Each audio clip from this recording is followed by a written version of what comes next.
আব্বা মারা গিয়েছেন। কাল রাতেও যিনি আমাদের দুই বোনকে তীব্র গালিগালাজ করেছিলেন, আজ সকালে তিনি মৃত।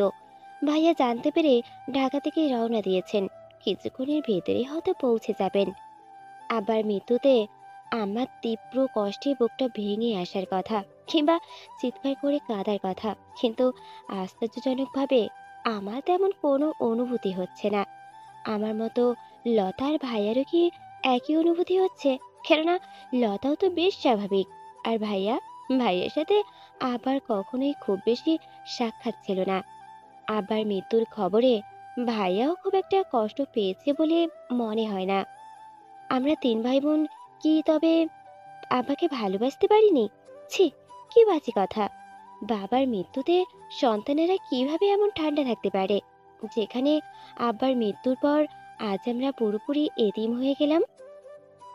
আমার আম্মুর মৃত্যু হয়েছে আজ থেকে 2 মাস 21 দিন আগে। জনম দুঃখিনী কথাটা আম্মুর সাথে খুব যায়। মামামির সংসারে বড় হয়েছিলেন আম্মা। না, আমার নানা নানি মৃত ছিলেন না, দুইজনই জীবিত ছিলেন। তারপরেও আমাকে এতিমের মতো বড় হতে হয়েছিল।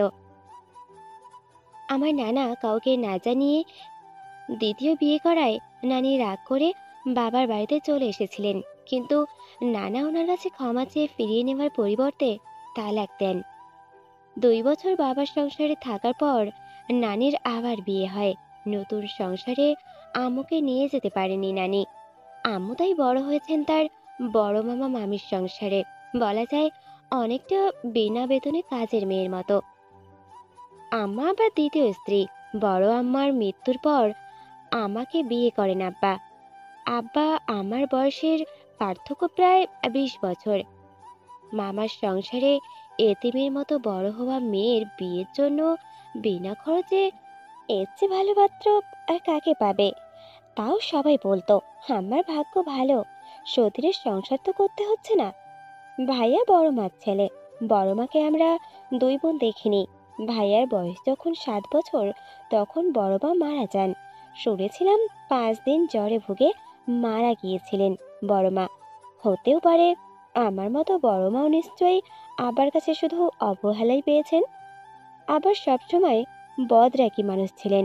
ইদানিং এই স্বভাব আরো খারাপ পর্যায়ে যায়। পান থেকে চুন খসলেই তিনি গালাগালি করতেন। ফলে পাড়া প্রতিবেশী কারোর সাথেই ওনার সম্পর্ক ভালো চলছিল না। নোয়াখালীর হরিনারায়ণপুরে পুরানো আমলের এই দোতলা বিল্ডিং আমাদের। নিচতলায় গোদাম ঘর। আবার ব্যবসার নানা সামগ্রী মজুত করে রাখে এক পাশে, অন্য পাশটা ভাড়া দেওয়া। সেটাও গোদাম ঘর হিসেবেই ভাড়া দিয়েছিলেন আব্বা। বাড়ির পেছনে বড় একটা পুকুর ছিল, আর বাড়ির সামনে এক চিলতে উঠান।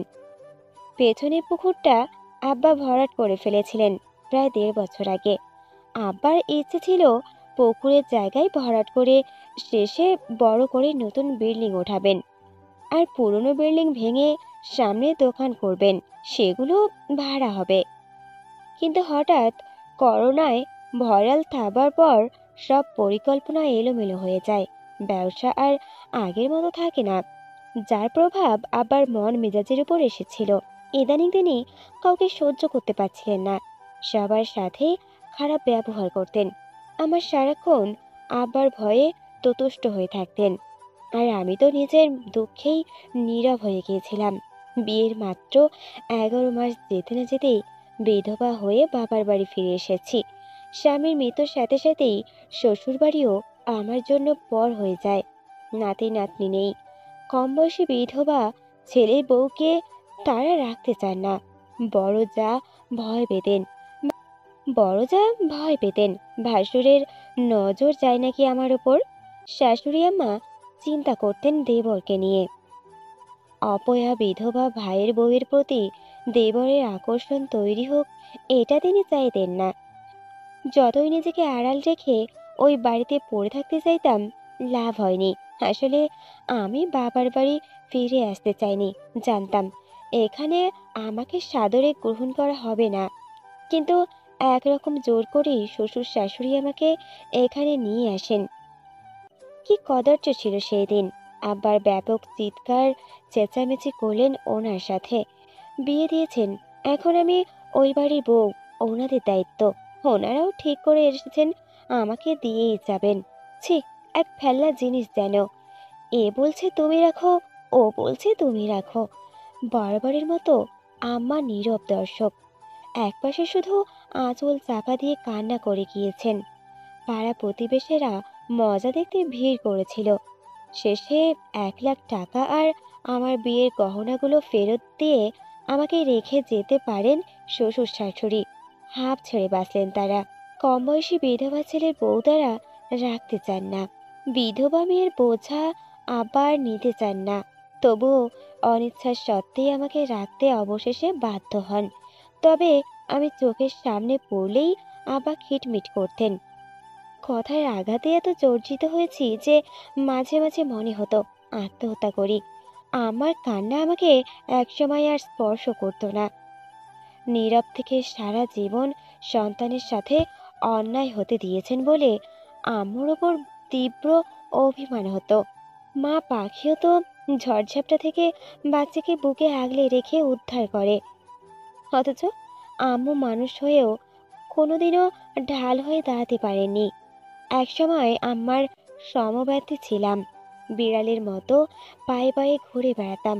সে আমি তীব্র অভিমানে নিজেকে আমার থেকে এতটাই গুটিয়ে নিয়েছিলাম যে আমার শরীর ভালো নেই তা শুরুতে চোখে পড়েনি।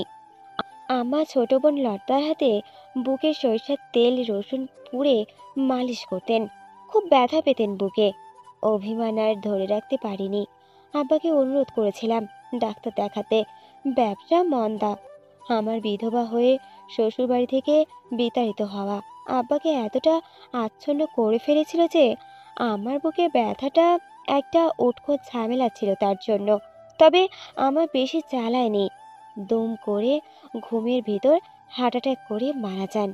ভয় পেতে পেতে আমার হাড়টা বোধহয় একদম দুর্বল হয়ে পড়েছিল, অথবা দীর্ঘদিন ধরেই হয়তো অসুখ চেপে রেখেছিলেন তিনি, তাই শেষের দিকে আর সময় দেননি। কিন্তু মজার ব্যাপার হলো, সারা জীবন যে আম্মাকে আব্বা তাচ্ছিল্য করেছেন, সেই আম্মার মৃত্যুতে আব্বা যেন শোকে মোহমান হয়ে পড়েছিলেন। আমার জন্য আব্বার শোকের বহিঃপ্রকাশ আমার কাছে উপহাস লাগতো, কারণ জানতাম খুব তাড়াতাড়ি সর্বই ফিরে আসবেন। হয়েছিলও তাই। 1 মাসের মধ্যে আব্বা দ্বিতীয় বিয়ের জন্য উঠে পড়ে লাগলেন। না, সামাজিক বা ধর্মীয় কোনোভাবেই আব্বার বিয়ে করতে যাওয়া অবৈধ নয়। আমার আর লতার আব্বাটাকে আটকানোর কোনো ক্ষমতা ছিল না। তাও আমি বিরোধিতা করেছিলাম, কেননা কম বয়সী তরুণী খালাকে বিয়ে করার জন্য আব্বা দোকান ঘর পর্যন্ত বিক্রি করে দিতে চেয়েছিলেন। তরু খালের ভাই তার বোন এত বয়সী একজন লোকের সাথে বিয়ে দিতে চান না। যদিও তরুণ খালার এই একটা প্রথম বিয়ে নয়, তবুও সুন্দরী খালার জন্য তার দাবি ছিল 15 লাখ টাকার কাবিন, আর তা হাতে হাতে উসুল হবে। আবার রাজি হয়ে গিয়েছিলেন। একাকিত্ব তাকে এতটাই নাকি পুড়িয়ে খাচ্ছিল যে এর হাত থেকে মুক্তি পেতে তিনি সম্পদ বিক্রি করতে রাজি। এই নিয়ে ঘরে অশান্তি শুরু হয়। চিরকাল আমাদের ভালো মন্দ থেকে দূরে থাকা ভাইটাও এবার বিরোধিতা করতেন। প্রথমে ফোনে ভাইয়া, তারপর বাড়িতে আমি। আর তরু দোকানঘর বিক্রি না করতে অনুরোধ করায় আবার মাথা গরম হয়ে যায়। তীব্র গালিগালাজ করেন আমাদের। আম্মা আর আমরা 2 ভাই বোন নাকি অপয়া, জোকের মতো শুধু ওনারাও তো চুষে গিয়েছি। বিয়ে দিয়েও শান্তি পাননি। 1 বছর হতে না হতেই আবার কাঁধে এসে উঠেছি, অথচ পড়ার মাঝপথে বিয়ে না দিতেই আব্বাকে কত অনুরোধ করেছি। নিজের পায়ে দাঁড়াতে চেয়েছি, আব্বা যেন সব ভুলে গেলেন। রাতে যে লোক সবাইকে বাড়ি থেকে বের করে দেওয়ার হুমকি দিয়ে শুতে গেলেন, আজ একটু পর তিনি এই বাড়ি থেকে চির বিদায় নেবেন। খাটিয়া এনে রাখা হয়েছে, ভাইয়া এলে আব্বাকে শেষ গোসল দেওয়া হবে। আম্মুর মৃত্যুর পরও ভাইয়াকে খবর দেওয়া হয়েছিল, কিন্তু সৎমায়ের জন্য ভাইয়া সেবার আসেনি। এবার আব্বার মৃত্যুতে এসেছেন। কেন এসেছেন জানি, তবে এবার আমি চারু আর চারা গাছের মতো নুয়ে পড়ব না। চারু এবার মহিরুহ হবে। লতা আর আমার জন্য এবার আমাকে ঘুরে দাঁড়াতে হবে। ভাইয়া যে মহৎ উদ্দেশ্যে আসছেন না, আমরা দুই বোন জানি। তবে আমারও এবার লড়াই প্রস্তুত। দেয়ালে যে পিঠ ঠেকেছে, ঘুরে তো দাঁড়াতেই হবে। আব্বা যখন মারা যান, ঘুরতে তখন ভোর 6টা বেজে 23 মিনিট। আমি ফজরের নামাজ পড়ে বারান্দায় বসে নিজের অনিশ্চিত ভবিষ্যতের কথা ভাবছিলাম। হঠাৎ জোরে একটা শব্দ কানে আসে। দৌড়ে গিয়ে দেখি আব্বা খাবার ঘরের মেঝেতে পড়ে আছেন। মুখটা কেমন বেঁকে গিয়েছে। স্ট্রোক করেছিলেন আব্বার। অ্যাম্বুলেন্স আসতে আসতে সব শেষ। ভাইয়া রওনা দিয়েছেন 7টার পর। 5 ঘন্টা অন্তত লাগবেই। এখন বাজে 11টা। 12টার আগে ভাইয়া পৌঁছানোর কথা না। সাথে ভাবি আর বাচ্চারা আসবে কিনা জানি না। কিছু খাবারের ব্যবস্থা করা উচিত। বাচ্চারা এলে যদি খেতে যায়। ছোট্ট মানুষ তো, জন্ম মৃত্যু এত কঠিন হিসেব বুঝবে না। কি আনবো তাই ভাবছি। মরা বাড়িতে চুলা জ্বালাতে হয় না, রাঁধতে হয় না। মফস্বলে এমনটাই প্রচলিত। আমাদের অবশ্য তেমন কোনো আত্মীয় স্বজন নেই যে প্রতিবেলায় খাবার পাঠাবে। তাই দীর্ঘ সময় চুলা না জ্বালিয়ে থাকাটা সম্ভব না। তবে মৃত্যুর কয়েক ঘন্টার মধ্যেই না জ্বালানোই শোভনীয়। আমার আর লতার নানা বাড়ির দিকে তেমন কেউ নেই। আমা যেহেতু মামা মামির কাছে বড় হয়েছেন, তাই ওনার সৎ ভাই বোন কারোর সাথেই যোগাযোগ নেই। মামাতো ভাই বোনেরাও কেউ তেমন খোঁজ খবর করে না। এই অবস্থায় দাদাবাড়ির দিকেও এক ফুপু ছিলেন, গত বছর মারা যান। ফুপাতো ভাই বোনেরা কেউ দেশের বাড়ি থাকে না। ভাইয়ার দুজন মামা আর খালা দেশের বাড়িতে থাকেন। ওনারা কি আসবেন? আসতেও পারেন। আজ ভাইয়া তার দল ভারী রাখতে চাইবে। দুই অবলা মেয়েদের কোণঠাসা করতে এর বিকল্প নেই। তাহলে হয়তো ভাবিও আসবেন, স্বামীর সাথে শক্তি হয়ে। ভাবির সাথে আসলে আমাদের দেখা বা কথা এত কম হয়েছে যে তার সম্পর্কে ধারণা খুব কম। ভাবি ভাইয়ার অফিসে চাকরি করতেন। একসাথে কাজ করতে গিয়ে ভালো লাগা আর বিয়ে, ওনাদের বিয়েটা একদম ঘরোয়াভাবেই হয়েছিল। ভাইয়া চাকরিতে ঢোকার পর দেশের বাড়ি খুব কম আসতেন। আমাদের দুই বোনের সাথে তার সব সময় একটা দূরত্ব ছিল। ভাবিকে পছন্দ হওয়ার পর বাড়িতে জানিয়েছিলেন আব্বা আম্মাকে সাথে নিয়ে ঢাকায় যায়। সেখানে ভাবির মায়ের বাড়িতে আকদ হয়। আমাদের দুই বোনকে নেওয়া হয়নি। শুনেছিলাম ভাবির বাবা মাও এই বিয়েতে খুশি ছিলেন না। তাই কোনো আয়োজন করার আগ্রহ ওনাদের ছিল না। নিতান্ত মেয়ের ইচ্ছের কাছে নতি স্বীকার করে মেনে নিয়েছিলেন। এরপর কয়েকটি ঈদে বাড়ি এসেছিলেন ভাবি, কিন্তু ভাইয়ার সাথে সহজ সম্পর্ক না থাকায় ভাবির সাথেও আমরা মিশতে পারিনি। আমার বিয়ের সময় ভাবির সাথে আবার কথা কাটাকাটি হয়। সে সময় আমার বিয়ের বিরোধিতা যদি কেউ করে থাকতেন, তাহলে সেটা ভাবি। আমার চেয়ে বয়সে প্রায় 13 বছরের বড়। স্বল্প শিক্ষিত ছেলের সাথে শুধু আর্থিক অবস্থা ভালো বলে বিয়ে ঠিক করাটা ভাবি মেনে নিতে পারেননি। যদিও কোনো লাভ হয়নি, তবুও ভাবি চেষ্টা করেছিলেন আব্বাকে বোঝাতে।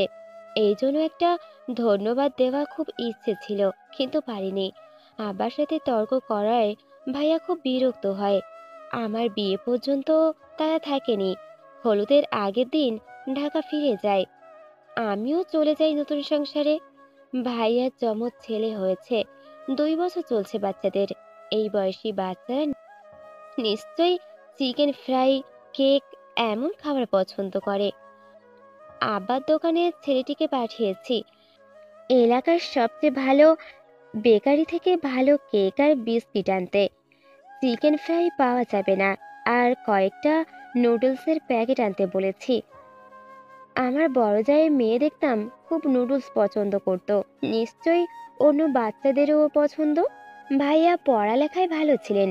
আবার যখন আম্মুকে বিয়ে করে আনেন, তখন ভাইয়া ক্যাডেট স্কুলে।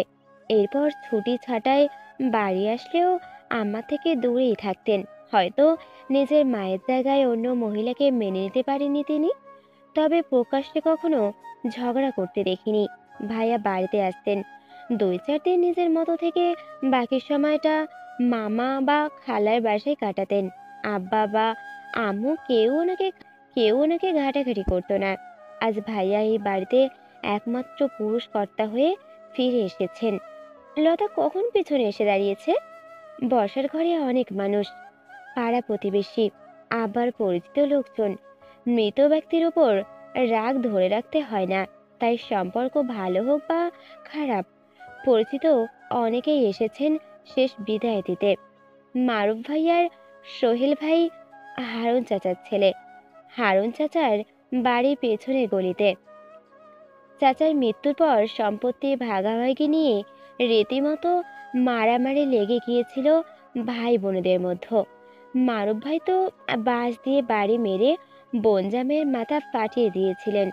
পুলিশ এসে পরিস্থিতি ঠান্ডা করে। জানি না লতা, ভাইয়া তো শিক্ষিত মানুষ, এত নিচে নামবে না। তবে আমাদেরও শক্ত থাকতে হবে। মাথার উপর ছাদের নিশ্চয়তা পেতে হলে ভয় পাওয়া যাবে না।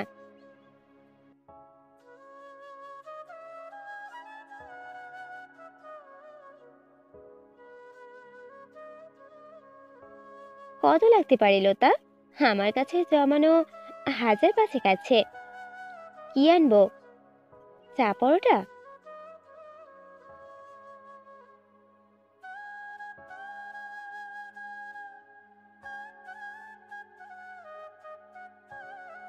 একটা দীর্ঘশ্বাস ফেলে নিচে তাকিয়ে দেখি একটা মাইক্রোবাস এসে থেমেছে গেটে। ভাইয়া নামছে সামনে দরজা খুলে। নিচে চল লতা, ভাইয়া ভাবি এসেছেন। গাড়ি থেকে ভাইয়া ভাবি আর বাচ্চাদের পাশাপাশি আরো একজন লোককে দেখতে লাগলাম। সম্ভবত ভাইয়া শ্যালক। ভাইয়া শ্যালকের সাথে আমাদের পরিচয় নেই। গত 4 বছর শুধু একবারই দেখা হয়েছিল। বিয়ের প্রথম ঈদে ভাবির সাথে এসেছিলেন। কয়েক ঘন্টা থেকে চলে যান সেবার, তাই পরিচিত হওয়ার সুযোগ পায়নি। ভাইয়াকে আসতে দেখেই উপস্থিত সবাই ভাইয়াকে ঘিরে ধরে। আমি আর লতা নিচে নেমে বারান্দায় এক পাশে দাঁড়িয়ে থাকি। আনোয়ার চাচা ভাইয়াকে ধরে শব্দ করেই কেঁদে উঠলেন। অথচ গত সপ্তাহে নারকেল নিয়ে ঝগড়া করে আবুর সাথে চাচার হাতাহাতি পর্যন্ত হয়ে গিয়েছে। ঘটনা ছিল আমাদের সীমানার নারকেল গাছ থেকে নারকেল ঝরে পড়ে আনোয়ার চাচার বাড়ির সীমানায়, দুই বাড়ির মাঝে বেড়ে দেওয়া। সেই নারকেলের মালিকানা নিয়ে ঝগড়া আর ধস্তাধস্তি পর্যন্ত হয়ে যায় আবার চাচার মাঝে। অথচ আবার নারকেল খায় না।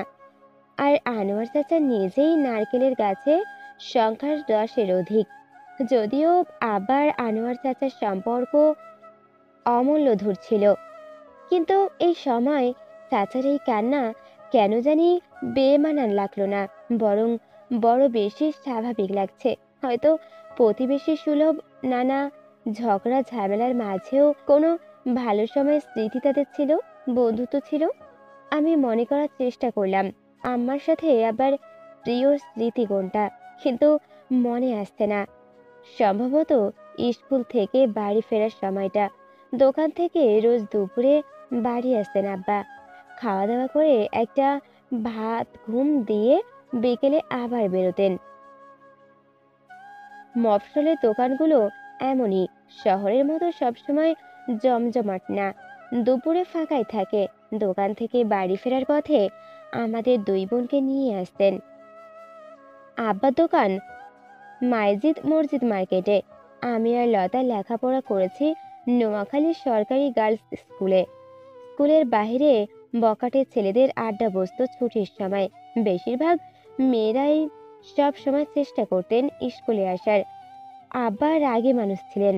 আমি আর লতা সাহস করতাম না ফুচকা বা চটপটি আবদার করার। তবে যেদিন আবার মন ভালো থাকতো, আমরা না চাইতেই পেয়ারা মাখা, জাম মাখা, না হয় আইসক্রিম কিনে দিতেন। আমরা দুই বোন তাতেই খুশি। লতা আর আমার বয়সের পার্থক্য 4 বছর। আব্বার হোন্ডার পেছনে আমরা দুই বোন বসতাম। লতা ছোট, ও মাঝে বসতো। এরপর আমি। যখন বাতাসের বেগে আব্বা হোন্ডা চালাতেন, আমরা আব্বার শার্ট ধরে খামচে রাখতাম। হঠাৎ মনে পড়া এই স্মৃতিটা যেন বুকটা দুমড়ে মুচড়ে দিল। সকাল থেকেই খাঁদার চেষ্টা করছিলাম, কিন্তু চোখ যেন শুকনো খটখটে হয়েছিল। অথচ এখন হঠাৎ দু চোখে বর্ষা নেমেছে। আব্বা, আমার আব্বা, তিনি হয়তো আদুরের আব্বা ছিলেন না, সন্তান নিয়ে আহ্লাদ করতে পারতেন না, কিন্তু তিনি আমাদের আব্বা। বজ্রাগী ছিলেন, কারো মতামত শুনতে চাইতেন না, কথার আঘাতে আঘাত করতেন, কিন্তু আমাদের পড়াশুনো করিয়েছেন, আর্থিক নিরাপত্তা দিয়েছেন, মাথার উপর ছায়া হয়েছিলেন। স্বার্থপর তো আমরাও।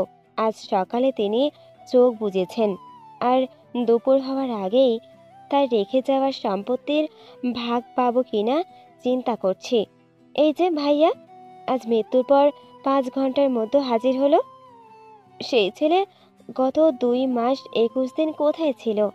আমার মা না হয় সৎ মা ছিলেন, কিন্তু বাবা, বাবা তো তার নিজের বাবা ছিলেন।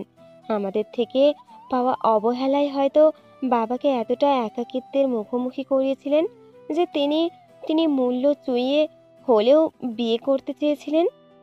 নিজেকে ভীষণ ছোট লাগছে। আব্বা কতদিন আদর করে পাশে বসিয়ে দুটো কথা বলেননি, সেই অভিমান করেছি, কিন্তু নিজে কয়দিন আব্বার জন্য তার প্রিয় মুড়ি মাখা করে দিয়েছি। নিজে থেকে আব্বার পাশে বসে দুটো কথা বলেছি, শুধু ভয় করে গেলাম। কিন্তু আমার আর আব্বার মাঝে ধীরে ধীরে গড়ে ওঠা অদৃশ্য দেওয়াল ভাঙার কথা চেষ্টা করিনি।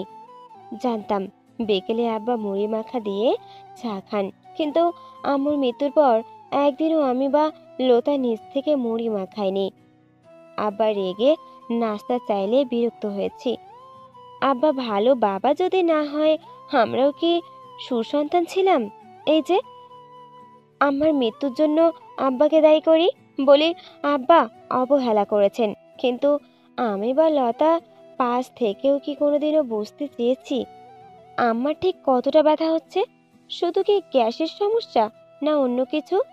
অবহেলা তো আমরাও করেছি। লতা সবসময় আত্মকেন্দ্রিক, সাজতে ভালোবাসে, নিজের জগতে থাকে, আর আমি অসময়ে বিয়ে আর অকালে বিধবা হওয়ার কষ্টটা আমাকে আচ্ছন্ন করে রেখেছিল। তার উপর শ্বশুর বাড়িও বাবার বাড়ি, দুই বাড়িতে ব্যর্থ হয়ে পড়ায় মনে বিশাল অভিমান বাসা বাঁধে। না আম্মা না আব্বা কারো প্রতি বিন্দু মাত্র যত্ন ভালোবাসা দেখাতাম না। আব্বা আমাকে দেখলে খিটমিট করতো, তাই আব্বার সামনে যাওয়া ছেড়ে দিয়েছিলাম। স্ত্রীর মৃত্যুর পর লোকটা সময় মতো খাচ্ছে কিনা, ওষুধ নিচ্ছে কিনা খেয়াল করা কি মেয়ে হিসেবে আমারও দায়িত্ব ছিল না? আব্বা যদি ভালো বাবা না হন, আমরাও তো ভালো মেয়ে না, না ভালো স্ত্রী হয়েছি। মবিব আমার চেয়ে বয়সে বেশ বড়ই ছিল, লেখাপড়া বেশি দূর করেনি, কিন্তু লোকটা খারাপ ছিল না। আমার ওপর কখনো স্বামী দায়িত্ব ফলায়নি, জোর করেনি। সেই লোকটা যখন জীবিত ছিল কি অনীহাই না দেখাতাম, অথচ তার মৃত্যুর পর এত শোক কোথা থেকে আসলো? আমিও কি তাহলে অভিনয় করছি না? জীবিত যে লোকটাকে একটা ফুল কখনো দিইনি, তার কবরে আজ মালা দিতে চাওয়াটা তো উপহাস।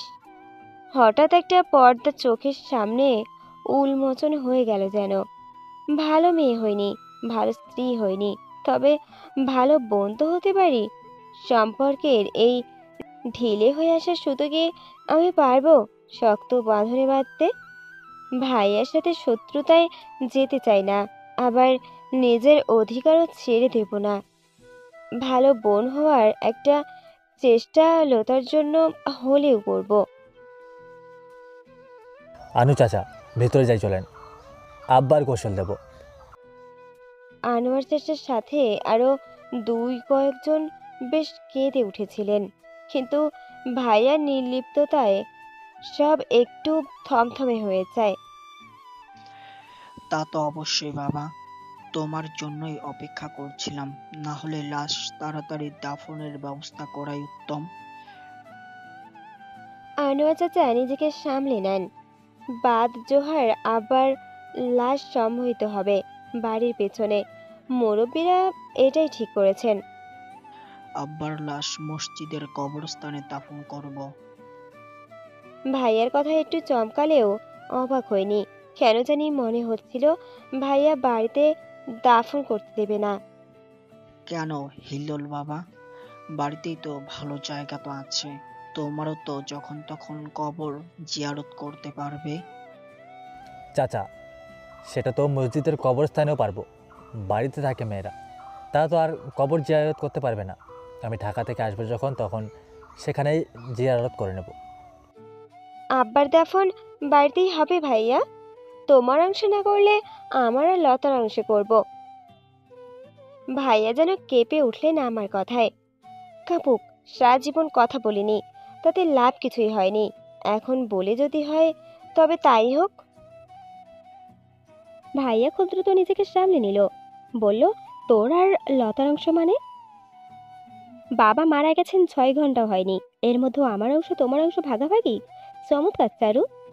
আমি বললাম, ভাইয়া, বড়মার কবর এই বাড়িতে, আমারও এই বাড়িতে, তাহলে আপনার কবর অন্য জায়গায় কেন হবে? আমি ভাগাভাগি করছি না, তুমি ভুল বুঝছো। আমি বলতে চাইছি এটা আব্বার বাড়ি, আর আমরা তিনজনই ওনার সন্তান। তুমি একা সিদ্ধান্ত নিতে পারো না? ভাইয়া রেগে গেছেন বুঝতে পারছি, কিন্তু আমি সত্যিই চাই আব্বার কবর নিজের বাড়িতেই তার কবর হোক। চাচু বলল, হিলুল বাবা, চারু কিন্তু অন্যায় কিছু বলেনি। মসজিদের কবরস্থানে সবাই সাধারণত কবর দেয় যাদের নিজস্ব জায়গা থাকে না। তোমার বাবা দুই স্ত্রীর কবরের পাশে তার কবর হওয়াই শোভনীয়। উপস্থিত সকলের সায়ে কথা আর আগায় না। ভাইয়া বিরক্ত হলেও মেনে নেয়। আব্বার কবর খোঁড়া হচ্ছে, মেয়েদের সামনে যাওয়ার নিয়ম নেই, তাই দোতলায় আব্বার ঘরের জানালা থেকে আমি আর লতা দেখছি। চারু আরাফার আনার জন্য কেক আর বিস্কিট নিয়ে অনেক উপকার করলো। তাড়াহুড়োয় আমি কিছু নিতে পারিনি ওদের জন্য। বাইরে তো অনেক মানুষ, নাস্তা দেই কি বলো? নীলু ভাবির দুই বাচ্চাকে নিয়ে আজ এই রুমেই আছেন। ভাইয়া সরাসরি লাগেজে এই রুমেই উঠিয়েছে। ভাবি, অন্যদের জন্য তো কিছুই আনিনি, কি নাস্তা দেবেন? আমার ভাইয়া বাজার থেকে নিয়ে এসেছেন নাস্তা, পরোটা আর সবজি ভাজি, এটাই দেই। চায়ের ঝামেলা এখন আর করা যাবে না। ভাবির সাথে লতাও গেল মেহমানদের নাস্তা দিতে। দুপুরের খাবার ভাইয়ার মামার বাড়ি থেকে আসবে, রাতে আনু চাচার বাড়ি থেকে। কাল আবার বন্ধু হাসিব চাচা, আর রাতে রাবেয়া খালার পরিবার দেবে। রাবেয়া খালা আমাদের প্রতিবেশী। গ্রামের বাড়িতে এমনই হয়, মৃত লোকের বাড়িতে পরিচিত মানুষ, আত্মীয় স্বজন এক একজনকে এক এক বেলায় খাবার পাঠায়। আমার নানা বাড়ির দিকে কেউ খাবার পাঠাতে যোগাযোগ করেনি, অবশ্য করার কথাও না। আশ্চর্যজনকভাবে মৃত মানুষের বাড়িতে পাঠানো এই খাবার খুবই মজার হয়। বাবুচি দিয়ে রান্না করার সাধারণত ভাত, গরুর মাংস, বুটের ডাল, সাথে লাউ, এইরকমই থাকে মেনু। যত মানুষ আসে সবাই খেয়ে যায়। মৃত বাড়ির শোক থেকে উৎসবের আমেজ আসে। চারুলতা আবার দোকান বিক্রি করবে ঠিক করেছিল, জানোই তো। 24 লাখের দাম উঠেছে দোকানের। আমি যেহেতু চাকরি করি, দোকান দেখা সম্ভব না। আর তোমরা দুজন মেয়ে মানুষ, এসব বুঝবে না। তাই আমার মনে হয় এখন দোকানটা বিক্রি করাই ঠিক সিদ্ধান্ত। ভাইয়া বলল। রাতের সব 8:30 বাজে। ভাইয়ার মামা, খালা খালু, আনোয়ার চাচা, আব্বার ব্যবসায়ী মহলের বন্ধুরা অনেকেই উপস্থিত আছেন।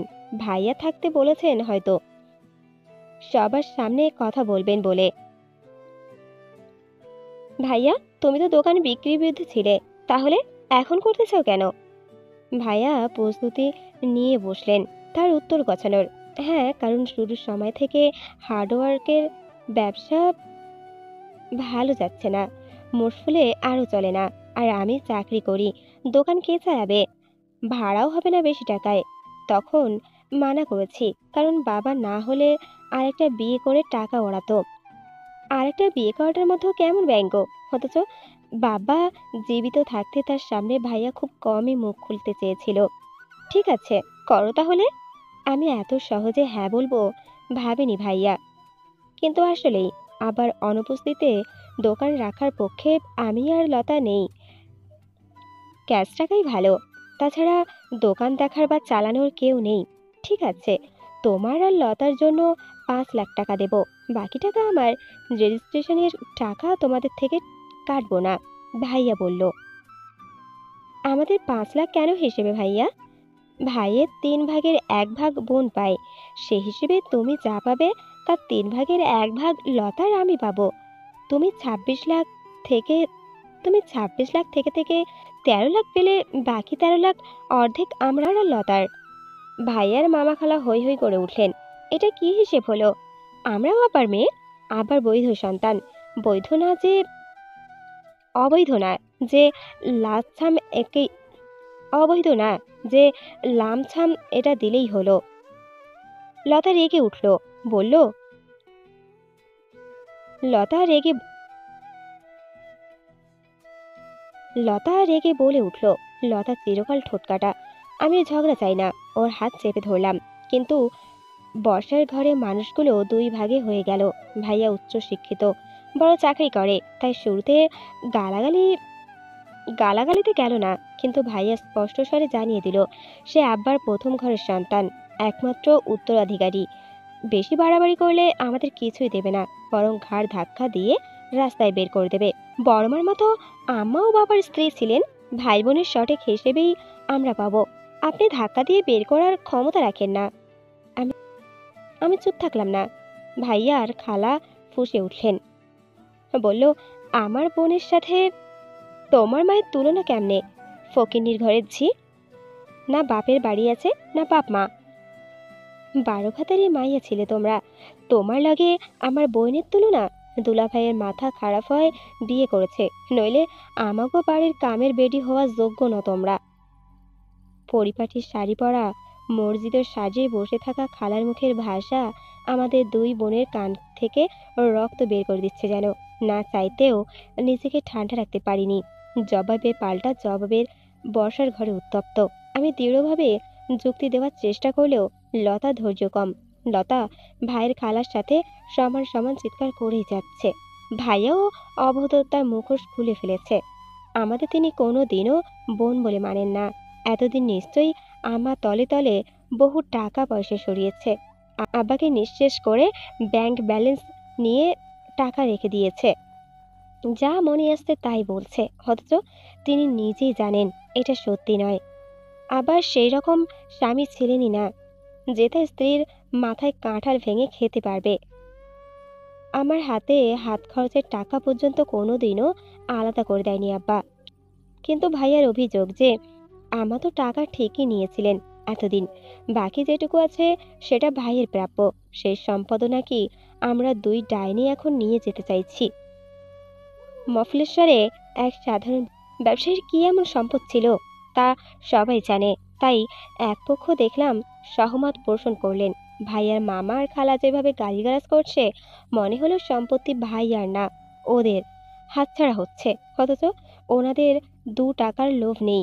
বোনের মৃত্যুর পর বোনের ছেলের দায়িত্ব কেউ নেয়নি, সংসারটা আমার নিরীহ মাই করেছে। অথচ আজ নাকি তিনি ফকিন্নি, 12 ভাতারি। সমাজের কিছু মানুষ আছে এমন, ঝগড়া লাগিয়ে আর ঝগড়া করে মজা পান। সেখানে একজন মহিলা অপরিচিত আর একজন মহিলাকে এক মুহূর্তে 12 ভাতারি বলে ফেললো, পুরুষের নোংরা ইঙ্গিত করে। যেমন থেকে থেকে ভাইরাস চালানোর সুযোগে অশ্লীল ইঙ্গিত করে চলেছে, কখনো আমাকে কখনো লতাকে। উপস্থিত মুরব্বীরা থামাতে চেয়েও পারছে না। ভাবিকে দেখলাম এতক্ষণ এক কোণে দাঁড়িয়েছিলেন। ঝগড়ার চরম রূপ নিলে বাচ্চাদের নিয়ে উপরে চলে যান। না স্বামীর পক্ষ নিয়ে আমাদের সাথে ঝগড়া করছে, না স্বামীকে থামানোর চেষ্টা করছে। অবশেষে হাদিম চাচা আজকের মতো পরিস্থিতি সামলায়। আবার মৃত্যু 24 ঘন্টা হয়নি, অথচ আমরা কাড়াকাড়ি শুরু করে দিলাম। ঝগড়া থামার কিছুক্ষণ পর পরিস্থিতি আবার আগের মতো। সবাই খেতে বসেছে। গরুর মাংস রান্নার জটিল হয়েছে। বুটের ডাল আরেকটু নরম হলে টেস্ট বাড়তো। এগুলো এখন আলোচনার বিষয়। শহর সম্পদ বন্টনে বাকি ঝগড়া কালকের জন্য তোলা থাকলো। প্রকৃতির নিয়মে আমারও ক্ষুধা লাগলো। শুরুতে মনে হচ্ছিল বেশি খেতে পারবো না, কিন্তু পরে দেখলাম আসলেই রান্নাটা মজা হয়েছে। আরও দুবার ভাত নিলাম। সারাদিন ভালো করে খাওয়া হয়নি। ভাবিকে আর নিচে আসতে দেখিনি। খাওয়া যা বাঁচলো ভাইয়ার খালা নিয়ে গেল। কাল সকালে তো নতুন খাবার আসবেই, এগুলো নাকি নষ্ট হবে। কিছু বললাম না, নিলে নিক। এতক্ষণ কষ্ট করে ঝগড়া করলেন, এই বাড়ির খাবারগুলো ওনারই প্রাপ্য। লতা ফোন টিপছে। আমারও ঘুম আসছে না। সারাদিন ঘটে যাওয়া নানা ঘটনা ভাবছি। অন্যদিন আমরা দুই বোন আলাদা রুমে ঘুমালেও আজ একসাথে শুয়েছি। লতা, বারান্দায় বসবি? ভালো লাগছে না। তুমি যাও আপু, আমি একটু পরে আসছি। আজ আমি লতার রুমে শুয়েছি। আমাদের বাড়িটা পুরনো আমলের। একটাই টানা বড় বারান্দা, সব রুমের সাথে লাগানো। শহরের বাড়িগুলোর মতো আলাদা ছোট ছোট বারান্দা নেই। ঘোরানো বারান্দা, একপাশে কিছু ফুলের গাছ করেছে লতা। হাসনা হেনা ফুটেছে, কি মিষ্টি গন্ধ ভেসে আসছে বাতাসে। কয়েকটা চেয়ার আর মোড়া পাতা আছে বারান্দায়। সব রুমের দরজা খুলে এই বারান্দায় আসা যায়। লতার রুমটা দোতলার মাঝামাঝি, তার পাশেটা আমার রুম। এরপর সবচেয়ে কোনায় রুমটা ভাইয়ার, যেটা আজ ওনার শ্যালক আছেন। ভাইয়া এবার ভাবিকে নিয়ে আব্বার রুমে উঠেছেন। সেই রুমটা বড় আর অ্যাটাচ বাথরুম আছে। কারণ হিসেবে এটাই বললেও মূল উদ্দেশ্য যে নিজেকে এখন গৃহকর্তা রূপে জাহির করা, সেটা আমি আর লতা ঠিকই জানি। থাকুক ওই রুমে ভাইয়া। ভাইয়াকে গৃহকর্তা মানাতে তো আমাদের আপত্তি নেই, কিন্তু আমাদের এইবারের বৃত্ত মনে করায় আপত্তি আছে। ভাইয়া যদি গৃহকর্তা হন, আমরাও এই পরিবারের মেয়ে, ভাইয়ার বোন। হতে পারি আপন নই, কিন্তু তাই বলে ভাইয়া আমাদের ঠকাতে পারে না, দূর দূর করে তাড়াতে পারে না। বারান্দায় এসে দেখি দক্ষিণের চেয়ারে একজন নারী মূর্তি আছেন। দূর থেকেই বুঝলাম ভাবি। এত রাতে ভাবি বারান্দায় দেখে অবাক হলাম। ভাবি, আপনি এত রাতে? চারু, আমাকে তুমি করেই বলো। বয়সে আমি বড় ঠিক, তবে ননদ ভাবির সম্পর্কে তুমিটা বেশি ভালো লাগে। জি বলবো, অভ্যাস নেই তো, আস্তে আস্তে বলবো। ভাবি, তুমি আমাদের দুই বোনের উপর রাগো তাই না? কিন্তু আমি বা লতা এখনো কিছুই করি না। আর ডিগ্রি পাস সার্টিফিকেট দিয়ে কোনো চাকরি পাচ্ছি না। লতার তো পড়াশুনো শেষ হয়নি। টাকার যে খুব দরকার আমাদের। নীলু ভাবি উঠে এসে আমার হাত ধরলেন।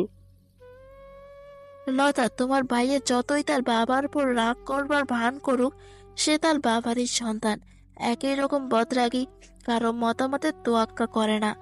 স্ত্রীকে তুচ্ছ তাচ্ছিল্য করা, অবহেলা করা সে নিজেও স্বাভাবিক মনে করে। নীলু ভাবি কেঁদে উঠলেন। প্রেগন্যান্সির সময় জোর করে আমার চাকরি ছাড়িয়েছে তোমার ভাইয়া।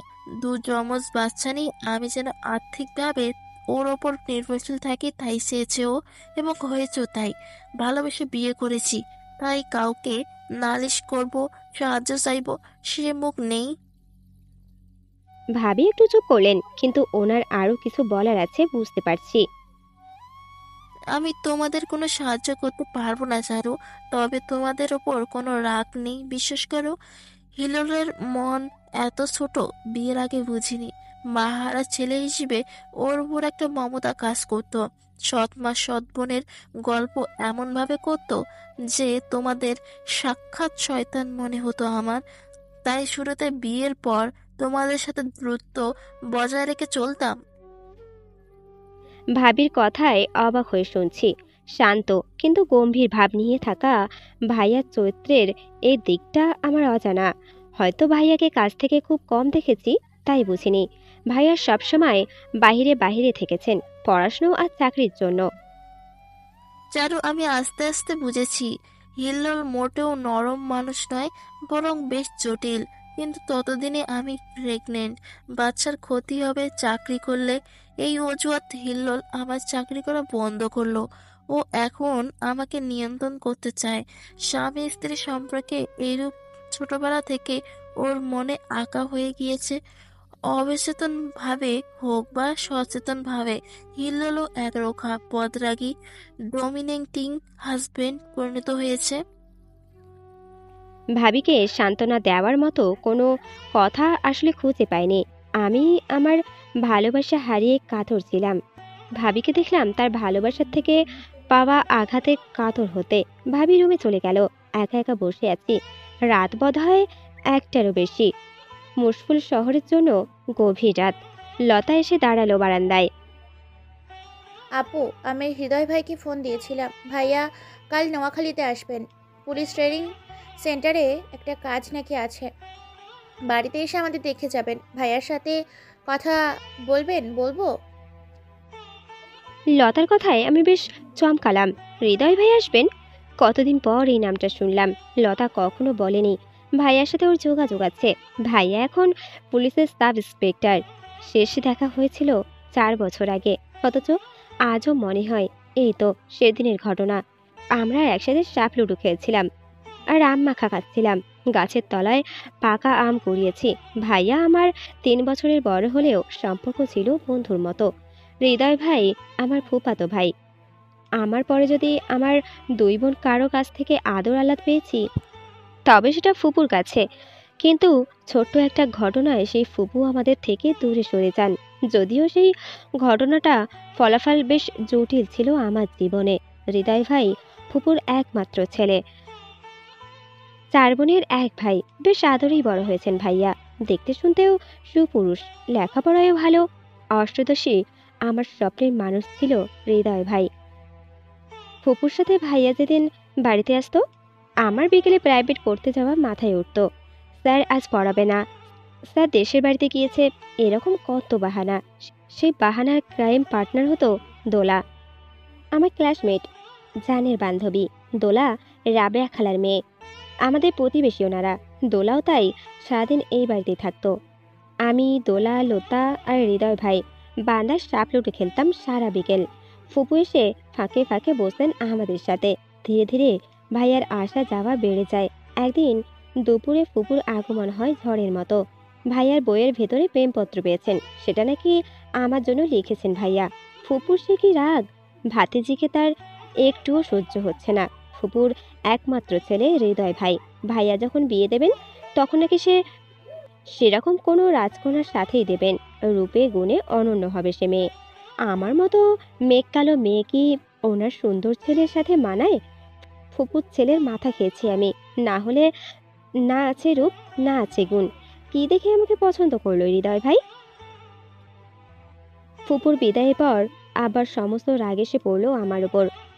এত মেরেছিল যে এরপর ১ সপ্তাহ জ্বরে ভুগেছি। ৪ বছর আগের কথা, অথচ মনে হয় এই তো সেদিন। কত বছর ছিল আমার? মাত্র ১৭ চলছিল। অনার্সে ভর্তির প্রস্তুতি নিচ্ছিলাম। সব মাথায় উঠল। দোলা কেমিস্ট্রিতে চান্স পেয়ে ঢাকায় তিতুমির কলেজে আমাকে একা রেখে চলে যায় ২ মাসের মাথায়। একসময় হৃদয় ভাইকেও ফুপু ঢাকা পাঠিয়ে দিয়েছিলেন। অনার্সে ভাইয়া নোয়াখালী কলেজে পড়লেও মাস্টার্স করেন ঢাকায়। আমার আর বাইরে পড়তে যাওয়া হয় না। আব্বা পড়াবে না ঠিক করলেও আমার কান্নাকাটিতে বিরক্তি হয়ে সরকারি মহিলা কলেজে ডিগ্রিতে ভর্তি করান। কি লঘু পাপে আমি গুরুদণ্ড পেলাম নিজেও জানি না। ভালো একটা সাবজেক্টে অনার্সে ভর্তি হওয়ার সুযোগটাই পাইনি। কলেজে পড়ার ১ বছরের মধ্যেই আব্বা বিয়ে ঠিক করলেন। ১৮-১৯ বছর বয়সী মেয়ের পাত্র ৩৩ বছর বয়সে ব্যবসায়ী মুনিব। আহা, কালো মেয়ে! একজন যখন অবশেষে এই কালো মেয়েকে পছন্দ করেছে, তাহলে এবার হাত পা বেঁধে হলেও বিয়ে নামক কুয়াতে ফেলে দিতেই হবে। কান্না করেছি অনেক। আমি বিয়ে করতে চাই না। আশা ছিল একদিন হয়তো আমার হৃদয় ভাইয়ের সাথে দেখা হবে। ফুপু হয়তো মেনে নেবেন। কতদিন বা আর আদরের ভাতিজির সাথে রাগ করে থাকবেন? ছেলের পছন্দ অবশ্যই মেনে নেবেন, কিন্তু লাভ হয়নি। আব্বার মতে মবিনের আয় রোজগার ভালো, ভালো পরিবারের ছেলে। আমার মতো কালো মেয়ের জন্য এর চেয়ে ভালো পাত্র হয় না। মনিব আসলে ভালো মানুষ ছিলেন নিঃসন্দেহে। লেখাপড়ার বেশ কিছুদিন করতে পারেনি ঠিক, তবে আচরণে বহুত শিক্ষিত মানুষের চেয়ে সেরা ছিলেন। এইচএসসি পাশের পর মনিব ব্যবসায় ঢুকে যায়। বড় ভাসুর প্রবাসী ছিলেন, তবে অবৈধভাবে যাওয়ার কারণে ভালো কাজ পেতেন না। তাই শুরুতে বাড়িতে টাকা পয়সা দিতে পারতেন না। সেই সময় শ্বশুর একা সংসার সামলাতে পারছিলেন না, তাই মনিব অল্প বয়সের সংসারের হাল ধরে। আমার বড় ভাসুর অবৈধ পথে ইটালি গিয়েছিলেন। একসময় চুরির দায়ে ধরা পড়ে জেল খাটে 7 বছর। সে সময়টা সংসার টেনেছে মুনিব। লেখাপড়া করার আর সুযোগ হয়নি। বড় ভাইয়ের সংসার দেখা, বোনেদের বিয়ে দেওয়া, এসব করতে করতেই বয়স হয়ে যায় 33। বিয়ের পর মুনিব আমাকে সব সময় সময় দিয়েছিলেন নতুন জীবনে মানিয়ে নেওয়ার জন্য। কালো ছিলাম বলে শাশুড়ি মায়ের আমাকে পছন্দ ছিল না, কিন্তু মুনিবের ইচ্ছেতেই আমার সাথে ওনার বিয়ে হয়। আমার মাঝে নাকি অসম্ভব মায়া খুঁজে পেতেন মুনিব, কিন্তু আমার মনে যে হৃদয়ের বাস, মুনিবের ভালোবাসা আমাকে টানতো না। দোকান থেকে ফেরার পথে আমার জন্য হাতে করে কখনো টিপের পাতা, কখনো চুড়ি নিয়ে আসতেন মুনিব। কিন্তু সারা দুনিয়ার উপর এক বুক অভিমান, অভিযোগ নিয়ে বসে থাকা আমি মুনিবের ভালোবাসা অবহেলায় ফিরিয়ে দিয়েছি। স্ত্রীর দায়িত্ব পালন করতাম, কাছে যেতাম, কিন্তু সব হয়তো দায়সারা। তিনি বুঝলেও আমাকে কোনো দিনও জোর করেননি। 1 বছর 23 দিনের সংসারে আমাকে সে তার মনের রানী করেই রেখেছিলেন। নিজেকে নিয়ে এত হীনমনতা আর আশায় হতাশায় ভুগতাম যে মনিবের চোখে আমার জন্য মুগ্ধতা, আমার কাছে অভিনয় মনে হতো। তাছাড়া হৃদয় ভাই যে আমার মন জুড়ে বসেছিলেন, মনিব তাই ঠাঁই হয়নি। বিয়ের আগে আমার এক আশা ছিল, আমি পড়াশুনো শেষ করে নিজের পায়ে দাঁড়াবো, নিজেকে যোগ্য করব। ফুপু তখন আমাকে ফেরাতে পারবে না, হৃদয় ভাইকে আমি আমার নিজের করে পাবো। অথচ সেদিনের পর আর ভাইয়ের সাথে যোগাযোগ করার সুযোগ পাইনি। আমার বা আমার কারো কাছেই পার্সোনাল ফোন ছিল না, আর আব্বার ফোন থেকে ফোন করা অসম্ভব ছিল। বিয়ের পর মুনিব ফোন কিনে দিয়েছিলেন, কিন্তু তখন আমি নিজেই আর যোগাযোগ করার চেষ্টা করিনি, কেননা তখন সম্পর্কের নাম হতো পরকীয়া। ফুপু তো বাড়িতেই আসাই বন্ধ করে দিয়েছিলেন। একমাত্র বোনের সাথে সম্পর্ক নষ্ট হওয়ায় আব্বাও আমার ওপর খুব রেগে থাকতেন। সবার কাছে যেন আমি পাত্র। শ্বশুরবাড়িতে মনিব ছাড়া আর কেউই আমাকে আপন করে নেয়নি। তাই তো বাইক অ্যাক্সিডেন্টে মনিব যখন মারা যায়, আমার আর সেখানে জায়গা হয়নি। শাশুড়ি তো রীতিমতো অপয়া ভাবতেন আমি চারু। বোধহয় আমার আমার মতো মন্দ ভাগ্য নিয়ে দুনিয়ায় এসেছি। মনিবের মৃত্যুর পর আমি বুঝেছি যে আমি কত বড় অভাগা। নিজে যাকে ভালোবাসি তাকে পাইনি, আমাকে যে ভালোবেসেছিল তার ভালোবাসা পেয়েও গ্রহণ করতে পারিনি। হৃদয়কে মনে পুষে রেখে মনিবকে দূরে ঠেলে দিয়েছি। তাই হয়তো আল্লাহ ওকে আমার কাছ থেকে কেড়ে নিয়ে গেছেন। আপু কি ভাবিস? লতার ডাকে বাস্তবে ফিরে আসি। হৃদয় ভাইয়ার সাথে তোর যোগাযোগ আছে লতা? লতা একটু ইতস্তত করছে, বুঝতে পারছি। হৃদয় ভাইয়াকে নিয়ে যা হয়েছে, এরপর এ বাড়িতে আর আমরা কেউ ভয়ে ভাইয়ার নাম নিতাম না। পরিবারের বাইরে কেউ অবশ্য কিছু ভালোভাবে জানে না। আব্বা আর ফুপুর ঘটনা চেপে গিয়েছিলেন। আমি গত বছর ফুপু যখন মারা যান, তুই শ্বশুর বাড়িতে ছিলি। আম্মা আব্বার সাথে আমি গিয়েছিলাম ফুপুর বাড়িতে। তখন ভাইয়ার সাথে দেখা হয়। ভাইয়া আমাকে ফোন নাম্বার দিয়েছিল, মাঝে মাঝে কথা হয়। এছাড়া ফেসবুকে নিয়মিত যোগাযোগ হয়। এ বাড়িতে ফিরে এসেছি আজ এতদিন হয়ে গেল, অথচ এই কথা লতা একদিনও বলেনি। মাঝে মাঝে ওকে দেখতাম ফোনে কথা বলতে, লুকিয়ে লুকিয়ে, কিন্তু কার সাথে কথা বলে তা জানার আগ্রহ করিনি কখনো। আসলে বিধবা হওয়ার পর সব কিছু থেকে নিজেকে গুটিয়ে নিয়েছিলাম, কিন্তু লতা তো আমাকে বলতে পারতো। ও গোপন করলো কেন? আব্বার ভয়ে? আজ আব্বা নেই দেখে কি ওর সাহস হয়েছে এত সহজে এসব বলার? আচ্ছা, ভাইয়া কি কখনো আমার সাথে কথা বলতে চায়নি? আমি যে এখন বিধবা এটা নিশ্চয়ই জানেন। আমার কথা কি লতার কাছে জানতে চান হৃদয় ভাই? মনের মধ্যে আমার অসংখ্য প্রশ্ন, কিন্তু জিজ্ঞেস করতে পারছি না। হৃদয় ভাই বিয়ে করেনি জানি, আমার ফুপু চাঁদের মতো রাজকন্যা খুঁজে পাওয়ার আগেই মারা যান। ভাইয়া এখন পুলিশের চাকরি করছেন, পোস্টিং দূরে, সহজে নোয়াখালী আসা হয় না। তাই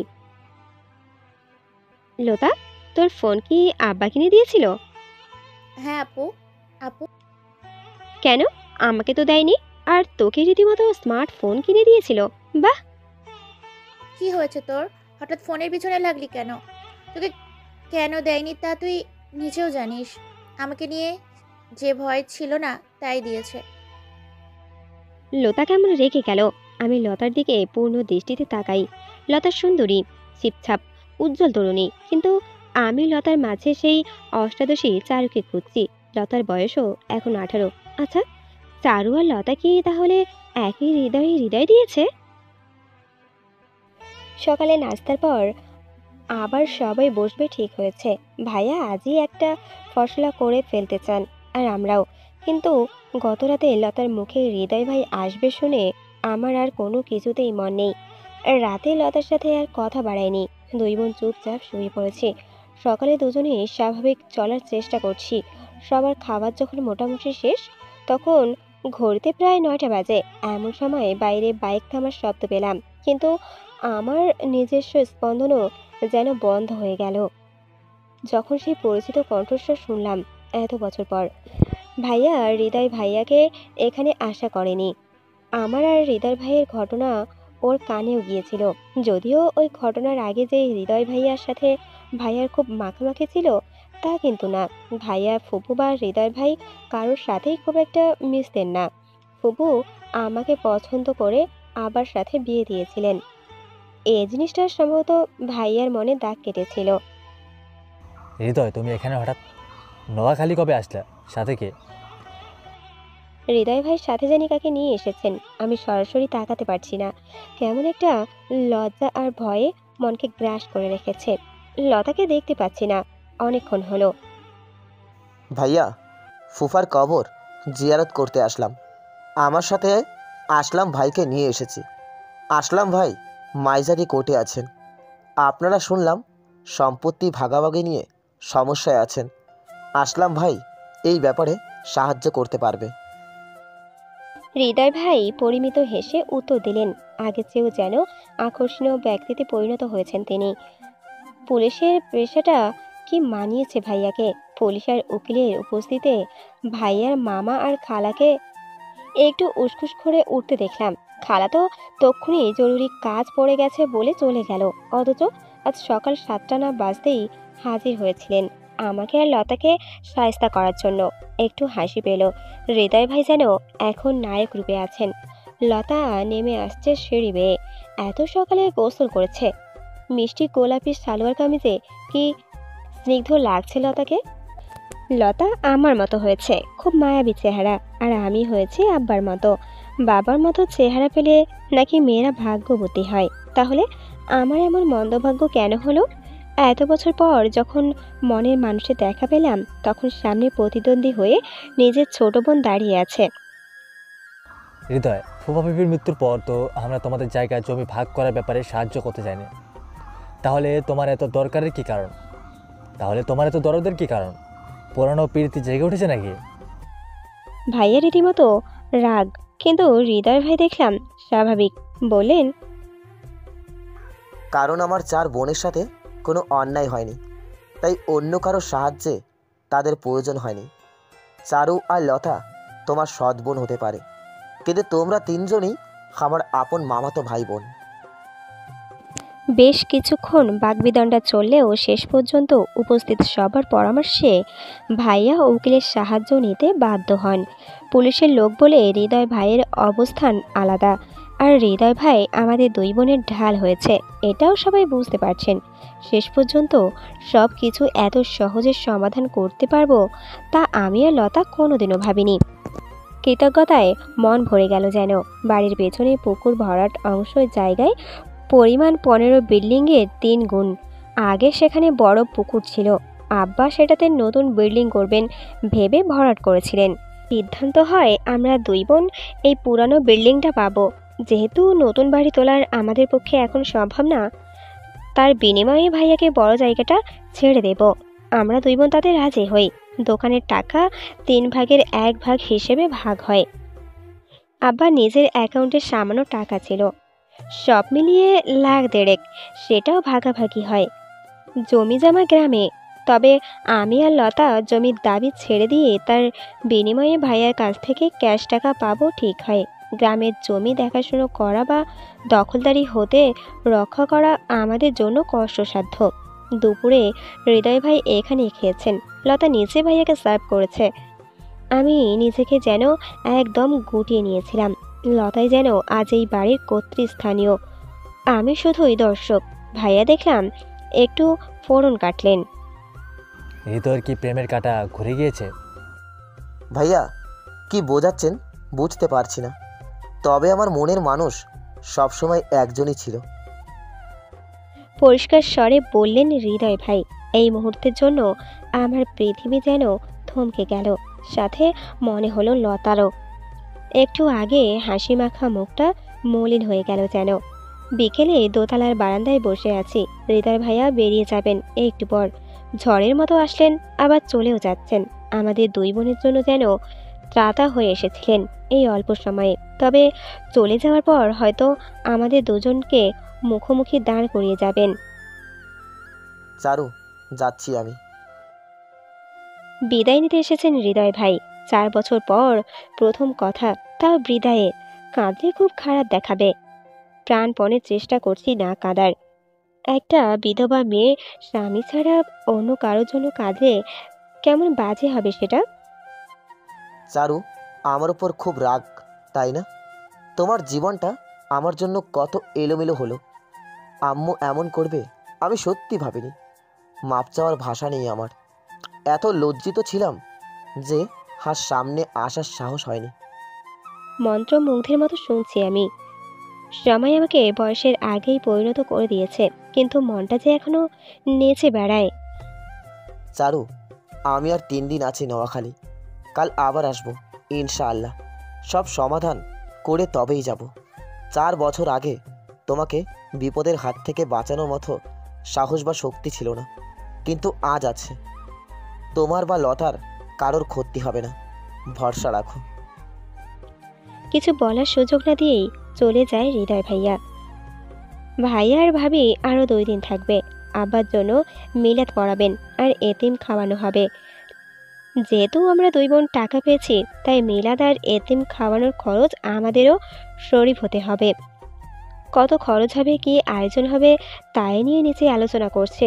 লতা আমার জন্য ছাদে চা নিয়ে এসেছে। আপা, হৃদয় ভাইয়ের সাথে তুর্কি নিয়ে কথা হয়েছে? কেন? সেটা তোর কি দরকার?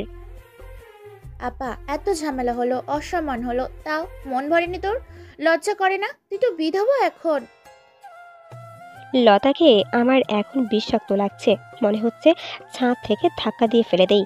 ছি, এ কি ভাবছি আমি? আমি কি পাগল হয়ে গেলাম? লতা, তুই কি বলছিস তুই নিচে ভেবে দেখ।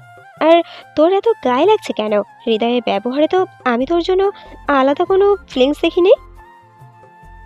তাহলে কি তোর জন্য ফিলিংস দেখেছিস? কি ফিলিংস দেখালো শুনি? লুকিয়ে চুমু খেয়েছে বুঝে?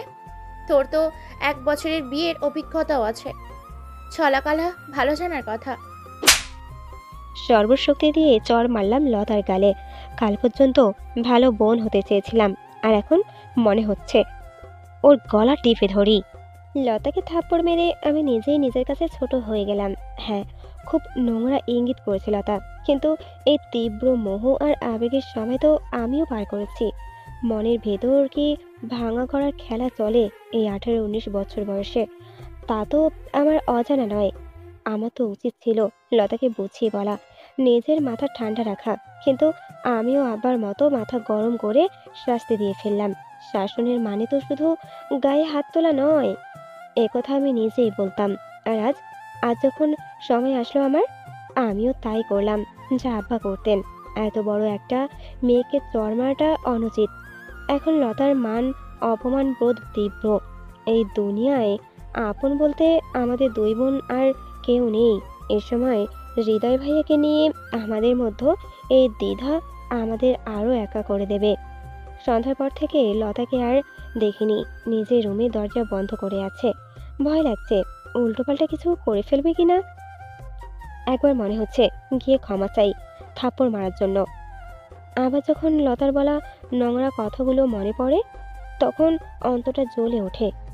লতা ঠোঁটকাটা মারলাম, তাই বলে যা মনে আসে তাই বলবে? ভাবে খেতে ডেকেছিলেন, কিন্তু লতা বলেছে ওর পেট খারাপ, কিছু খাবে না। আমিও খেতে গেলাম না। ভাবি আমাদের 2 বোনের মধ্যে যে কিছু একটা ঠিক নেই তা বুঝতে পারলেন। মনে হলো আমাকে বলেছেন আমাদের সাথে কথা আছে, বাচ্চাদের ঘুম পাড়িয়ে এসে কথা বলবেন। ভাবির অপেক্ষায় আমি বারান্দায় বসে আছি। আজ রাতে বাড়িতে বাইরের লোক কেউ নেই। কয়েকজন ছিলেন, রাত 10টার মধ্যে খেয়ে দিয়ে চলে গিয়েছেন। বাড়িটা একদম নীরব। ভাইয়া ভাবি চলে গেলে আমরা দুই বোন কিভাবে থাকবো এই নিশ্চুপ নিস্তব্ধতায়? ভাবতেই কেমন ভয় ভয় লাগে। ভাবি রুম থেকে ঘুম পাড়ানির গান ভেসে আসছে। যমজ দুই ছোট্ট বাচ্চা নিয়ে ভাবি আসলেই দৌড়ের উপরে থাকে। ভাইয়াকে বাচ্চাদের রাখার ব্যাপারে কোনো সাহায্য করতে দেখিনি, কিন্তু ছেলেরা কান্না করলে নাকি ভাবিকে ধমক দিতে ভোলেন না। আমি বারান্দায় বসে আছি, আজ নিজের রুমে ঘুমাতে হবে। লতাকে ডাকবো না ভাবলাম, ও দূরত্ব নিয়ে চললে আমিও একা থাকতে জানি। এমন এসব এলোমেলো ভাবনায় আচ্ছন্ন হয়ে আছি। হঠাৎ প্রচণ্ড চমকে উঠলাম। কোমরে কে যেন হাত রাখলো। চমকে ফিরে তাকাতেই দেখি ভাইয়া শ্যালক, সবুজ ভাই। বেআইন কি ভয় পেলেন? না, ভয় পাইনি। তবে আপনি আমার নাম ধরে ডাকতে পারতেন। এভাবে পেছন থেকে গায়ে হাত দেওয়া অভদ্রতা। বাপরে, বেআইন দেখি রেগে গেলেন। আমি তো ভাবলাম খুশি হবেন, বয়স কম আপনার, তার উপর একা মানুষ, কারো সঙ্গ পাওয়া তো খারাপ না। আপা, ঘুমাবি আয়। লতা কখন এসে দাঁড়ালো টেরও পাইনি, কিন্তু এত ভালো লাগছে লতাকে দেখে। আর আপনি শোনেন ভাই, আপার একা লাগা নিয়ে না ভেবে নিজের বউয়ের কথা ভাবেন। আপনি এখানে আছেন, ওদিকে আপনার বউ না জানি নিজের একা একা লাগা কার সাথে দূর করতেছে। সবুজ ভাই অপ্রস্তুত হলে রেগে গেলেন। চড়া গলায় বললেন, লতা আর চারু, এত ভাব নেওয়ার কিছু নাই। দুপুরে তোমরা দুই বোন ছাদে ওই পুলিশের জন্য কেমন কামড়াকামড়ি করতেছিলে দেখেছি আমি, তাই ভাবলাম একজনের আমি ঠান্ডা করি। বলেই নিজের অশ্লীল হাসিটা দিলেন। ঘৃণায় গা রিরি করে উঠল আমার। আচ্ছা, বিধবা নারী, বয়স্ক অবিবাহিতা মেয়ে, প্রবাসী স্ত্রী, এমন একা নারীদের দেখলে এক শ্রেণীর পুরুষদের কেমন মনে হয় যে তারা যে কোনো পুরুষের ডাকে সাড়া দেবে? একাকী নারী যেন সহজলভ্য, যে কেউ ইচ্ছে করে সুযোগ পাবে ভেবে নেয়। সবুজ ভাই, কামড়াকামড়ি যখন দেখেছেন, তাহলে আমার থাপ্পড়েও দেখার কথা। আমার বোনকে যদি থাপড়াতে পারি, আপনি কে? শুধু ভাবির কথা ভেবে এখনো গায়ে হাত তুলিনি। দে আপা একটা, অপেক্ষা করছিস কেন? আমাকে তো সাথে সাথে মারতে পারছিস, আর এখন কাজের সময় এত চিন্তা কি আছে? হ্যাঁ, সবুজ ভাইয়া হয়তো আমাদের কিছু পাল্টা বলতেন, কিন্তু ভাইয়া রুমের দরজা খোলার শব্দ হয়। চোখ রাঙিয়ে সরে গেলেন। চারুলতা কার সাথে কথা বলছিলে? আপনার ভাইয়ের সাথে। আপুর একাকিত্ব নিয়ে খুব চিন্তায় আছেন তিনি। আমি কিছু বলার আগেই লতা বলে উঠল। আমি একটু বিব্রত হলাম। যতই হোক ভাবির আপন ভাই, কথাটা নিশ্চয়ই ভালোভাবে নেবেন না। লতা আমার ভাই বড়, আর তোমার ভাই। এমন পুরুষের অভাব নেই যারা বাইরের মহিলার একাকিত্ব নিয়ে এত চিন্তা করে যে ঘরের মানুষের আর সময় দিতে পারে না। ভাবির এত সহজ স্বীকারোক্তি আমার দুই বোন আশা করিনি। ভেবেছিলাম ভাবি ওনার ভাইয়ের হয়ে প্রতিবাদ করবেন। আমাদের কারো মুখে তাই সাহস কোনো কথা আসেনি। ভাবি আবার বললেন, চারু, তোমার আর হৃদয়ের কথা আমি কিছু কিছু তোমাদের হিল্লোর ভাইয়ের কাছে শুনেছি। তবে সে যতটুকু বলেছে তাতে নিশ্চয়ই তার নিজের মতো করে কাহিনী বর্ণনা করেছে। আমি তোমার কাছে জানতে চাই আসলে কি ছিল, কতটা ছিল? ভাবি, বলার মতো কোনো ঘটনা আসলে নেই। হ্যাঁ, আমি মনে মনে সবসময় হৃদয় ভাইয়াকে ভালোবেসেছি। মুখ ফুটে বলার কথা কোনোদিনও ভাবিনি। আসলে আমি কোনোদিনও চিন্তাও করিনি যে ভাইয়াও আমাকে পছন্দ করে। বরং ভাবতাম এই কথা ভাইয়াকে বললে যদি ভাইয়া আমাকে নিয়ে তামাশা করে বা আব্বার কাছে বলে দেয়। আসলে আমি কাউকে কোনোদিনও বলিনি এই গোপন ভালোবাসার কথা। জানতাম শুধু আমি আর আমার ডায়েরি। আবার কথা খেয়েই ধরি।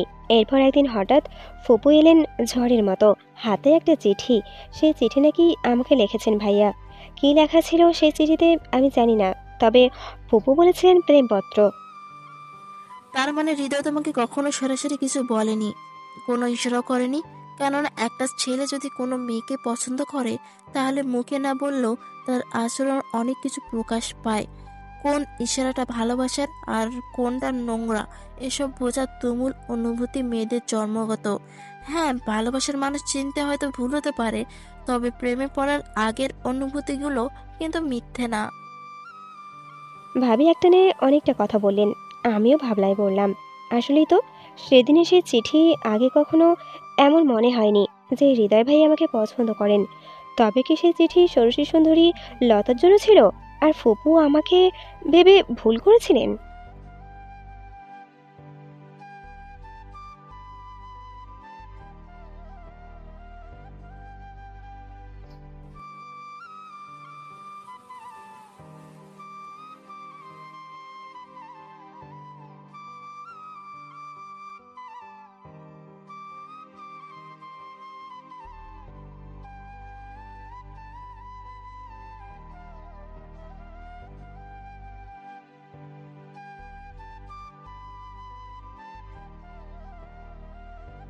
মফস্বল শহরে রাত 12টা মানে বলতে গেলে গভীর রাত। গতকাল রাতে ঘুমাতে পারিনি, আজও বোধহয় পারবো না। লতাও জেগে আছে বুঝতে পারছি। আমরা আজও একসাথে শুয়েছি। আমার কথা শেষ হওয়ার পর ভাবি লতার কাছে জানতে চেয়েছিল তার কথা। হৃদয় ভাইয়াকে নিয়ে যে লতারও অন্যরকম অনুভূতি আছে তা আমার পাশাপাশি ভাবিও টের পেয়েছেন। না, হৃদয় ভাই লতাকেও ভালোবাসার কোনো কথা বলেনি। 1.5 বছর আগে ফুপুর মৃত্যুর সময় ভাইয়ার সাথে যখন দেখা হয়, তখন নাকি লতার মনে এসব কিছুই ছিল না। ভাইয়ার নাম্বার ছিল, মাঝে মাঝে কথা হতো, এইটুকুই। আমিও তখন বিবাহিত ছিলাম, শ্বশুরবাড়িতে সংসার করছি। ফেসবুক, চ্যাট আর ফোনে অল্প স্বল্প কথা বলতে বলতে লজ্জা নিজের অজান্তে দুর্বল হয়ে পড়ে। টিনেজ বয়সটা এমনই হয়। তাছাড়া আমার বিয়ে হয়ে গিয়েছে, ফুপা মারা গিয়েছেন, হৃদয় ভাই ভালো চাকরি করছে এবং সিঙ্গেল আছেন। এসব দেখে লতা ভেবে নিয়েছিল যে এবার পারিবারিকভাবেই হয়তো কোনো সমস্যা হবে না, আমি হয়তো মন খারাপ করব। কিন্তু যেহেতু নিজের সংসার আছে, লতাকে আটকাবো না। তবে আব্বা জীবিত থাকতে লতা কখনো সাহস পায়নি এই কথা বলার।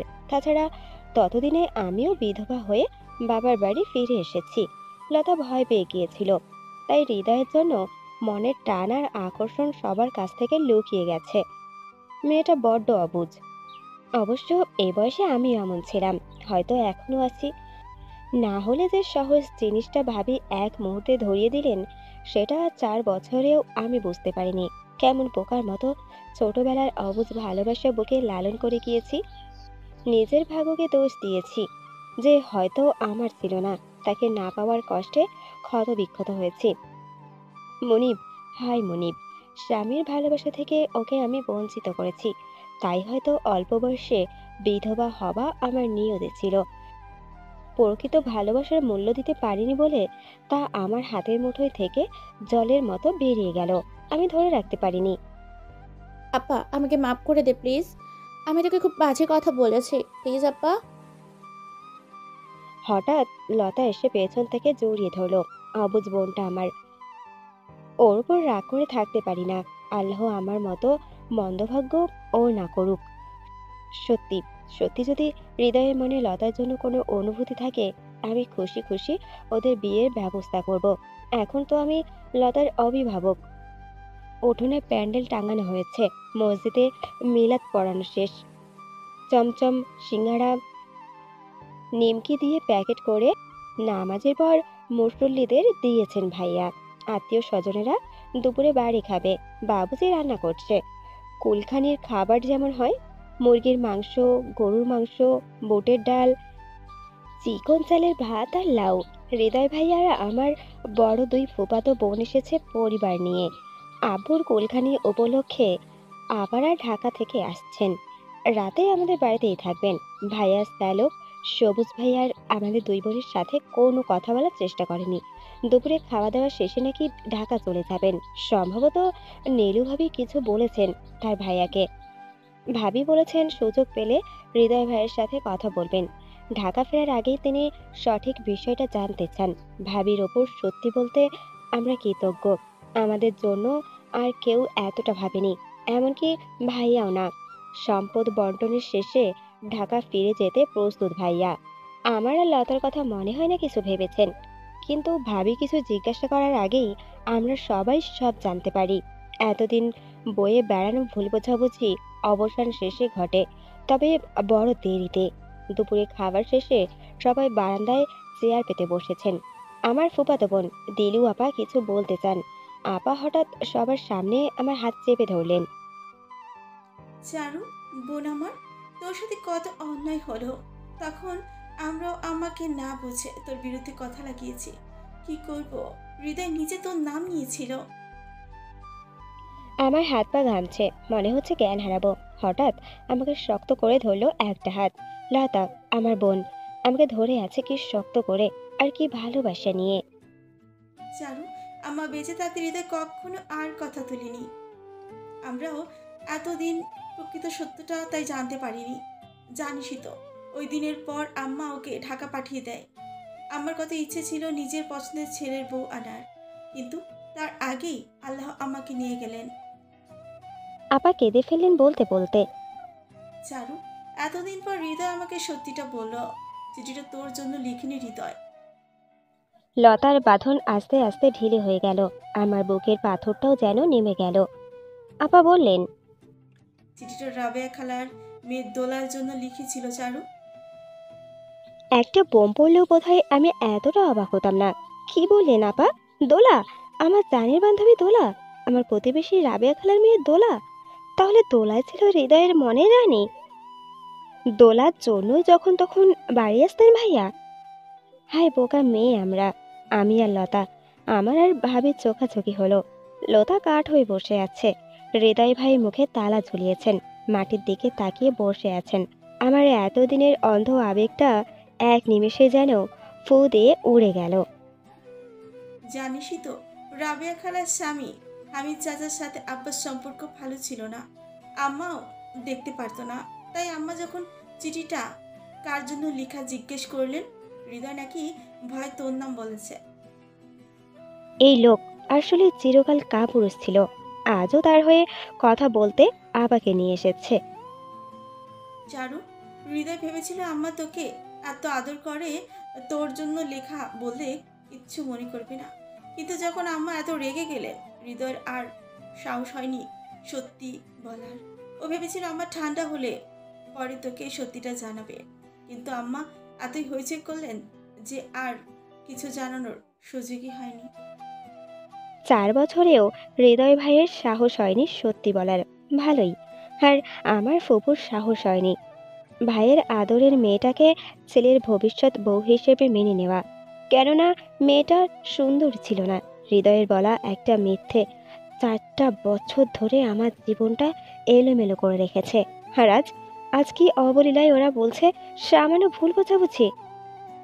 কাল পর্যন্ত হৃদয় ভাইয়াকে আমাদের ক্লান্তি লগ্নের নায়ক হয়ে এসেছে বলে মনে হয়েছিল, কিন্তু আজ মনে হচ্ছে হৃদয় ভাই সব সময় কাপুরুষ ছিলেন, আছেন আর থাকবেন। কিছু বলার রুচি হলো না। যে সময় জীবন থেকে চলে গিয়েছে তা তো আর ফিরে পাবো না। এখন আমি লতাকে সামলাবো। চারু আর লতা ভুল বুঝে কোনো কাপুরুষকে ভালোবেসেছিল ঠিক, তবে এইবার তারা তাকে মন থেকে ভুলে যাবে। চারু আর লতা নিজের জন্য বাঁচবে, নিজেদের ভালোবেসে বাঁচবে। সময়ের অবর্তনে যদি কেউ ভালোবেসে জীবনসঙ্গী হতে চায় তবে ভালো, না চাইলে আফসোস নেই। একবার ভুল করে ভালোবেসে নিজেদের হারিয়েছি আমরা, তবে আর না। দোলার সাথে হৃদয় ভাইয়ের বিয়ে ঠিক হয়েছে। ঢাকে গিয়েও নাকি দুজনের যোগাযোগ সবসময় ছিল। দোলা পড়াশুনো শেষ হয়েছে, ভাইও চাকরি করছে। দুই পরিবারের আর কোনো বাধা দেওয়ার কেউ নেই। এই দোলাও জানতো কত অত্যাচার হয়েছে আমার সাথে, তারপরেও নিজের স্বার্থের কথা ভেবে মুখ খোলেনি। বিয়ে ঠিক হওয়ার পর এসেছিল বাড়িতে, ঘরে আসা মেহমানদের মতো আপ্যায়ন করেছি। বন্ধুত্বের বিসর্জন তো কবেই দিয়ে দিয়েছি। যেহেতু ফুপুর পরিবারে কেউ এখন দেশে বাড়িতে থাকে না, তাই বিয়ের আয়োজন আমাদের বাড়িতেই হবে। আমরা দুবর্ণ অবশ্য স্বাভাবিকভাবেই সব আয়োজনে অংশগ্রহণ করেছি। এখন আমরা নীলু ভাবির সাথে আমাদের ভবিষ্যৎ পরিকল্পনা করি অবসর সময়ে। ভাবি আমাদের খালি রুমগুলো মহিলা বোর্ডিং করে ভাড়া দেওয়ার পরামর্শ দিয়েছেন। তাহলে এই বড় বাড়িতে আমাদের একা লাগবে না, আবার নিরাপত্তাও থাকবে, সাথে আয়ও হবে। নিচের গোদামঘরটা খালি করে কোচিং সেন্টার খুলবো। আমি আর লতা এলাকার বাচ্চাদের প্রাইভেট পড়াবো, পাশাপাশি আমি প্রাইমারি নিয়োগে পরীক্ষার্থীর প্রস্তুতি নেওয়া শুরু করব, আর লতা তার পড়াশোনা শেষ করবে। ভাইয়া ভাইয়ার মতন আছেন, 2 দিন পরিবর্তন হয়ে যাবেন আশাও করি না। তবুও শেষ পর্যন্ত সম্পদের বন্টন যে তিক্তা ছাড়া সুন্দরভাবে হয়েছে, আমরা তাতেই খুশি। এই সব কিছুর মধ্যে আমাদের প্রাপ্তি আরেকটা বোন নীলু ভাবি। 3 ভিন্ন বয়সী 3 নারী, একে অপরের শক্তি আর সমব্যথী হয়ে গিয়েছি নিজেদের অজান্তেই। ভাবিও এখন আর ভাইয়ার কাছ থেকে পাওয়া অবহেলা নিয়ে কষ্ট পাবে না বলেছেন। ভাবির ইচ্ছে আছে বাচ্চাদের নিয়ে এখানে চলে আসার, নিজের মতো করে কুটির শিল্প বা বুটিক নিয়ে কাজ করবেন ভাবছেন। সবসময় শুধু পুরুষের কাছেই আশ্রয় পেতে হবে ভালোবাসা আর ভালো থাকার জন্য, এমন তো না। নিজেও নিজেকে ভালোবাসা যায়, ভালো রাখা যায়। তাই চারু আর লতা ভালোবেসেছিল এটা আর ঠিক না। চারু আর লতা ভালোবাসে এখন নিজেকে, আর সেটা অনেক বড় পাওয়া।